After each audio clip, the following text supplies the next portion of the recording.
চিঠি, দেখতে হবে ক্যালেন্ডার, জিজ্ঞেস করতে হয় না তারিখটা কবে। আগে থেকে বুকের মধ্যে সরা ওঠে 25শে বৈশাখ আসছে, রবি ঠাকুরের জন্মদিন। বছরে একটা দিনের জন্য তারা নতুন হয়ে যায়। চারপাশে নীলে লালে সবুজে হলুদে রঙিন ফুলের আলপনা, মাঝখানে খয়েরি রঙের সুতোয় রোজ দুপুরের না ঘুমানো চোখে কাজের ক্লান্ত অবসরে বোনা হয়ে চলেছে সেই 4টি লাইন।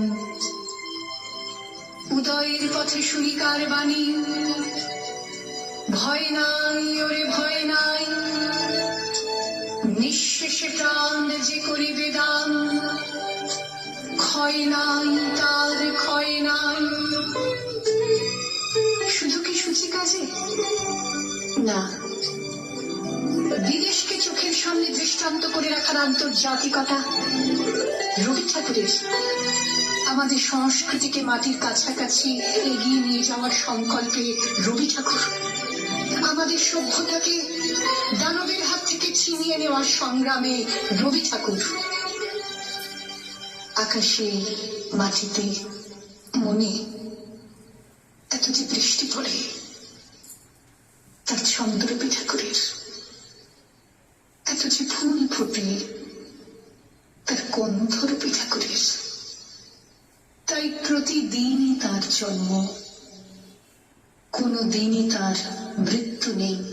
কালের কালা পাহাড় এসে কোনো দিন যদি ভারতবর্ষ থেকে সমস্ত ঠাকুরের পুজোর প্রদীপ নিভিয়ে দিয়ে যায়, তবু একটি ঠাকুরের বেদি চিরকাল থাকবে মাটির সঙ্গে গাঁথা।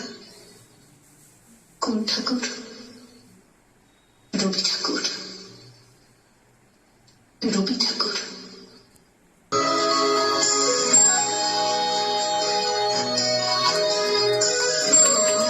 ছবি নীল আকাশে সবুজ ধানের খেতে, তোমার ছবি কুড়িয়ে পেলাম একলা পথে যেতে, তোমার ছবি নদীর জলে এলো করে থই থই, তোমার ছবি আলোয় আলোয় গান করে গান গায়, তোমার ছবি শুকনো পাতা ধুলোর বিছানায়, তোমার ছবি লতায় পাতায় বৃষ্টি হয়ে ঝরে, সেই ছবিটাই মনের মধ্যে গুঞ্জরে গান করে।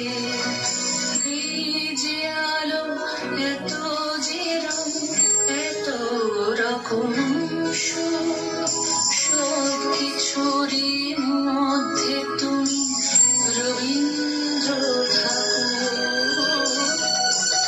একটা ছবি, একটু ছায়া, ধুধু পড়া মাঠে, একটা ছবি ওই নদীটার ব্যস্ত খেয়াঘাটে, তোমার ছবি টাঙিয়ে